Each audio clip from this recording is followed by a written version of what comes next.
Hello mga ka-farmer, good day. For today's video mga ka-farmer ay ibabahagi ko sa inyo, ipapakita ko sa inyo kung ano ang aking ginagamit o kapamaraanan na aking ginagamit pag ako ay nagbibigay ng pagkain sa aking mga alagang baboy. Ang akin dito mga ka-farmer ay ikinukumpara ko yung wet feeding at saka yung dry feeding. Sa akin mga ka-farmer na karanasan ay napakaganda ang wet feeding sa ating mga alagang baboy.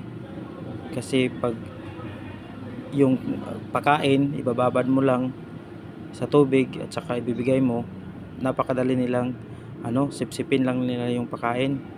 Napaka-advantage dito ito ka-farmer yung wet feeding pag konti lang ang baboy na inalagaan mo, at saka tipid din ito sa tubig at saka yung gastos.